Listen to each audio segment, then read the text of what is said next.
കൊൽക്കത്തയിലെ ആർ.ജി. കർ ആശുപത്രിയിൽ പി.ജി. ഡോക്ടർ മാനഭംഗത്തിനിരയായി കൊല്ലപ്പെട്ട സംഭവത്തിൽ സംസ്ഥാനത്തും പ്രതിഷേധം ശക്തമാകുന്നു.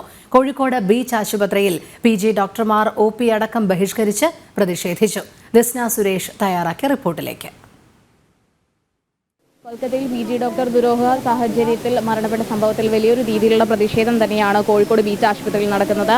ഇത്തരത്തിൽ പല രീതിയിലുള്ള സംഭവങ്ങൾ വരുമ്പോഴും വലിയൊരു രീതിയിൽ പ്രതിഷേധം നിങ്ങൾ നടത്താറുണ്ട്. പല കാര്യങ്ങളും ഗവൺമെന്റിന്റെ ഭാഗത്തു നിന്നായാലും പല ഉറപ്പുകളും ലഭ്യമായിട്ടും അതൊന്നും തന്നെ നടപ്പിലാക്കാത്തൊരു സാഹചര്യമല്ലേ നിലവിൽ? തീർച്ചയായിട്ടും ഓരോ കാര്യങ്ങൾ വരുമ്പോഴും നമ്മുടെ കേരളത്തിൽ എന്ത് ഇൻസിഡന്റ് വരുമ്പോഴും അപ്പോൾ കുറച്ച് പേര് സമരത്തിൽ പങ്കെടുക്കുകയും കുറച്ച് ദിവസം അത് മാധ്യമങ്ങളുടെ ഇതിലും വരും. അതിപ്പോൾ എന്ത് കാര്യമായിക്കോട്ടെ, ഇന്ത്യയിലെ എന്ത് കാര്യമാണെങ്കിലും അങ്ങനെയാണ്. ആ സമയത്ത് എന്തെങ്കിലും ഒരു നിയമം വരും, അതൊന്നും പ്രാവർത്തികമായിട്ട് വരാറില്ല. അത് അപ്പം തീർന്നു, ആ ഒരു സമയത്ത് കുറച്ച് പേര് മുന്നോട്ട് വരും എന്നല്ലാതെ അതിനുശേഷം ഈ നിയമങ്ങളൊക്കെ മുന്നോട്ട് പ്രാവർത്തികമായിട്ട് കൊണ്ടുപോകുന്നുണ്ടോ എന്ന് ഗവൺമെൻറ് തീർച്ചയായിട്ടും പരിശോധിക്കേണ്ട ഒരു കാര്യം തന്നെയാണ്. സെൻട്രൽ പ്രൊട്ടക്ട് ആക്ട് നടപ്പിലാക്കണം തുടങ്ങിയതൊക്കെ നിങ്ങളുടെ വലിയൊരു ആവശ്യകതയായിരുന്നു. അതോ കഴിഞ്ഞ കുറേ നാളുകൾക്ക് മുൻപേ തന്നെ നിങ്ങൾ വലിയൊരു സമരത്തിലൊക്കെ തന്നെ മുന്നോട്ട് വെച്ചൊരാശയം? തീർച്ചയായിട്ടും, പക്ഷെ അതൊന്നും നടപ്പിലാക്കിയിട്ടില്ലല്ലോ. ഇപ്പോഴും നമുക്കൊരു പ്രോപ്പറായിട്ടൊരു സെക്യൂരിറ്റി സിസ്റ്റം ഇല്ല, ആളുകൾ കുറവാണ്.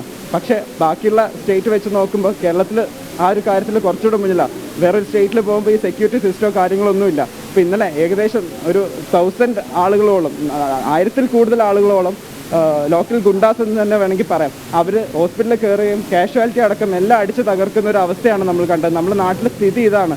V need justice and we need a proper security system in our country. നാളെയും ഇത്തരത്തിലുള്ളൊരു പ്രതിഷേധമില്ലേ? നാളെയുണ്ട്. ഐഎംഎയുടെ ഭാഗമായിട്ട് 24 hours നമ്മൾ സ്ട്രൈക്കാണ്. OP കാഷ്വാലിറ്റീസ് ഒഴിവാക്കിയിട്ട് ബാക്കിയെല്ലാം ബൈക്കോട്ട് ചെയ്യും.